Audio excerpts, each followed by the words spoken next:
রনিতার জন্মদিন উপলক্ষে রাকেশ এসছে, আমরা খুব খুশি হলাম। হ্যাঁ, ওদের কল্যাণ কামনা। আচ্ছা রবীন্দ্রবাবু, আমি শুনেছি যে আপনি আছেন, সস্ত্রীক আছেন, আপনি একটা সংবাদপত্রের সঙ্গে ছিলেন। যুগান্তর পত্রিকার সঙ্গে ছিলাম। আচ্ছা, যুগান্তর পত্রিকার সঙ্গে কিরকম কি দায়িত্বে ছিলেন? আমি চিফ সাব এডিটর ছিলাম। আচ্ছা, এটা কোন সালে? এটা ধরুন 1976 থেকে 1976 থেকে ছিলেন 95 পর্যন্ত। আচ্ছা, তারপর রিটায়ার করি। হুম। রিটায়ার করার পরে আরেকটা কাগজে ছিলাম, বঙ্গলোক। বঙ্গলোক, আচ্ছা আচ্ছা। আপনার কি মানে এডিটিং এর দায়িত্বে ছিল? এডিটিং। আচ্ছা আচ্ছা। আর আমি এও করতাম, আপনি লেখক হিসেবেও কিছু ছিল আমার। আচ্ছা, তাহলে তো ইয়েতির ডাক বলে একটা উপন্যাস, কিশোর উপন্যাস বেরিয়েছিল। আপনার কি নাম? ইয়েতির ডাক। ও, ইয়েতির ডাক। আচ্ছা, এটা গ্রন্থ প্রকাশ থেকে বেরিয়েছিল। আচ্ছা, বেঙ্গল পাবলিশার্সের সেশন করসান। আচ্ছা। আপনি যখন যুগান্তর পত্রিকায় ছিলেন 76 থেকে 95, তখনও তো যুগান্তর চলছে। 96-তে বন্ধ হয়েছে। তুষারকান্তি তখন তার আগেই গত হয়েছে। আচ্ছা, তাহলে এডিটর তখন কে ছিলেন? তখন ছিলেন আপনার সুকুমার কান্তি ঘোষ। ও, সুকুমার কান্তি ঘোষ। আপনার ওই সময় একটা এমন অনেক উল্লেখযোগ্য ঘটনাই আছে, কিন্তু ওই সময়ের মধ্যে তো আমার মনে হচ্ছে যে ইন্দিরা গান্ধীর প্রয়াণ। হ্যাঁ, তখন বাগবাজারে ছিলাম। আচ্ছা, বাগবাজারে পুরনো বাড়িতে আমাদের এডিটোরিয়াল দপ্তর ছিল, বাগবাজার স্ট্রিটের উপরে। ইন্দিরা গান্ধী প্রয়াত হন, সেটা বেলা 11টা না 11:30 নাগাদ খবরটা পাই। আমি যুগান্তর পত্রিকা নেওয়ার জন্য হেঁটে গেছিলাম বেলেঘাটা থেকে। আমি তখন বেলেঘাটায় ছিলাম।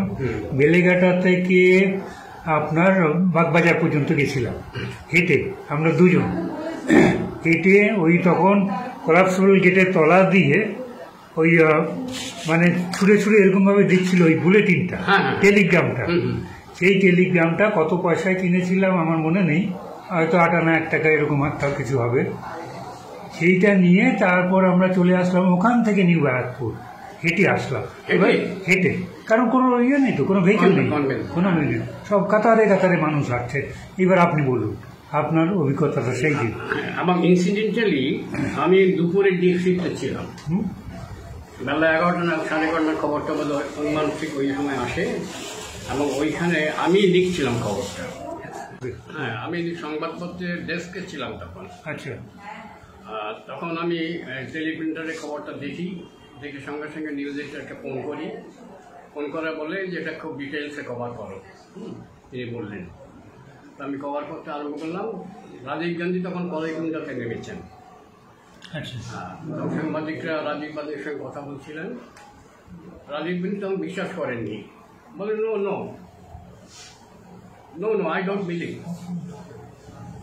রাজীব গান্ধী খবরটা শুনে বলে no I don't believe, she is a tough lady. এটা হতে পারে না, এই সাডেন অ্যাক্সিডেন্টটা মানতে চাইছিলেন না। আচ্ছা, এই খবরটা আমি কভার করেছিলাম। আচ্ছা, পুরো ডিটেলসে কভার করলাম। ইন্দিরা গান্ধী দেহরক্ষী তিনি গুলি করেছিলেন। সকালবেলায় প্রাতঃ ভ্রমণে বেরিয়েছিলেন ইন্দিরা গান্ধী, সেই সময় তো তাকে গুলি করা হয়। টেলিগ্রাম যেটা বেরিয়েছিল সেইখানে হেডলাইনটা ছিল হচ্ছে কাঁদো ভারতবাসী কাঁদো। হ্যাঁ, এটা হচ্ছে টেলিগ্রাম যেটা যুগান্তর বের করেছিল, কাঁদো ভারতবাসী কাঁদো। তো সেই দিনটা ঠিক মনে আছে। হ্যাঁ, আমার তো বয়স হয়ে গেছে, রানিং 87। ফলে ওই রকমই টেলিগ্রামটা ওইটা হেডলাইন ছিল।